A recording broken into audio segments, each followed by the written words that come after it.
कई उसे गीता जयंती के नाम से भी जानते लोग, गीता जयंती मनाते हो जो हाँ। मोक्षदा एकादशी, और एक है इंदिरा एकादशी जो आज की एकादशी। हमारे लाला जी ने भी कल परसों की बात है, नौमी के बाद 10वीं तिथि थी, उस दिन अपने पितरों को पुण्य दान किया। तो पुण्य दान क्या होता है और कैसे होता है ये आपको बताने आया।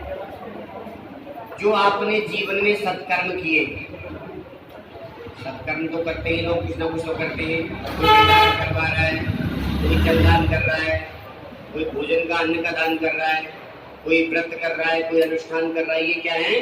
पुण्य दान, पुण्य है। अब पुण्य दान करने से होगा क्या? आपको भी लाभ होगा और उनको भी लाभ होगा। एक कथा आती है शास्त्रों में, पुराणों में, एक ब्राह्मण थे और एक राजा थे। एक ब्राह्मण थे और एक राजा थे।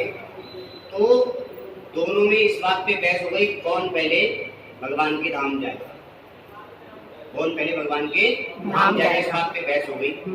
तो राजा ने बहुत बड़ा यज्ञ करवाया, अश्वमेध यज्ञ करवाया और प्रारंभ कर दिया। बहुत सारे ब्राह्मण नित्य यज्ञ कर रहे हैं, अनुष्ठान चल रहा है। और इधर जो ब्राह्मण देवता थे उन्होंने भी अपना व्रत प्रारंभ कर दिया। एक समय भोजन करते, संध्या कालीन, शाम के समय। तो भगवान तो परीक्षा लेते सबकी, और जो ज्यादा तपस्वी होता है उसकी ज्यादा बड़ी परीक्षा लेते हैं। जो कहते ना मैं तपस्वी हूँ, मैं ये कर रहा हूँ, भगवान उसी की पहले परीक्षा लेते हैं। तो ब्राह्मण देवता के घर आ गए जहाँ उनकी तपस्या चल रही थी, जहाँ उनका आश्रम था, और उनका भोजन चुरा लेते। शाम जो भोजन बना के रखते, ये भोजन बना के रख लेते पहले, फिर पूजा करने चले जाते, फिर जब आते देखते भोजन का कोई नहीं, भगवान को ध्यान करके जल पी के शयन कर लेते। 3-4 दिन ऐसे हो गए। तो चौथे 5वें दिन उनको लगा कि पूजा तो बाद में करूंगा, पहले स्टोर को पकड़ना जरूरी है। ये तो 4-5 दिन हो गए, भाई सामर्थ्य क्या है, धीरे धीरे टूटती जा रही है, अन्न नहीं मिलेगा तो 5वें दिन उसे पकड़ लिया जो चोर था। लेकिन क्या हुआ, वो चोर ऐसा था, ऐसा लगा था एक उंगली अगर उसमें मार दी जाए तो गिर जाएगा और खड़ा नहीं हो पाएगा, इतना कमजोर मरगिल्ला सा।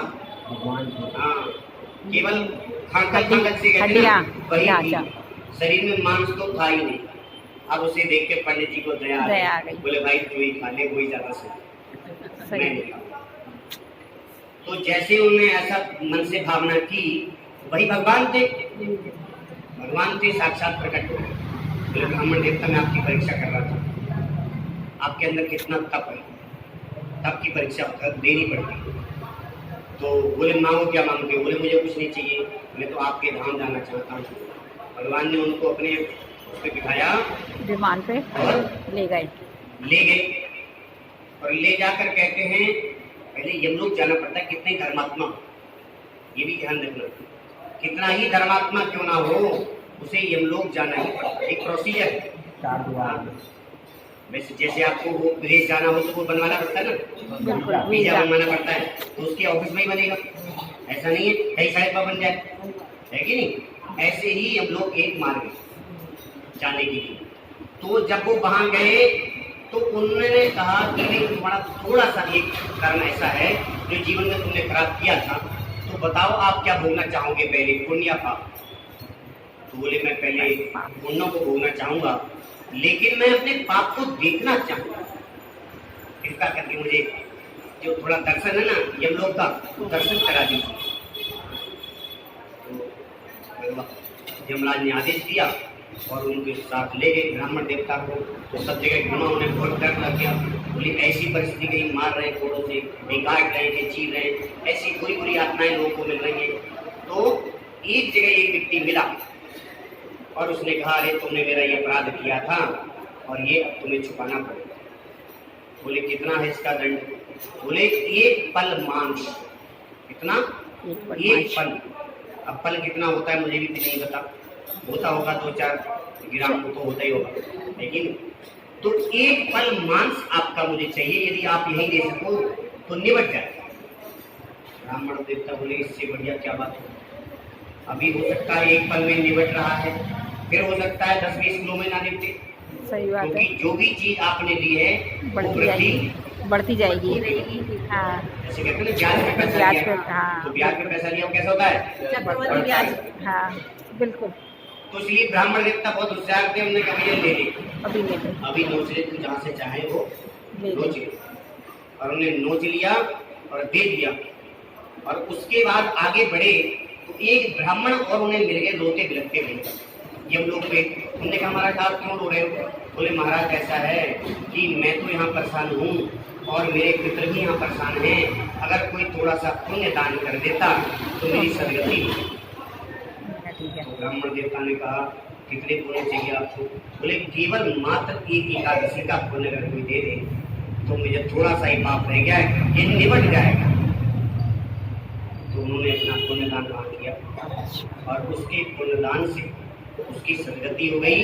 और पंडित जी जब वापस गए यमलोक में यमराज जी के सामने, तो यमराज जी ने कहा देख लिया पूरा? बोले हाँ जी।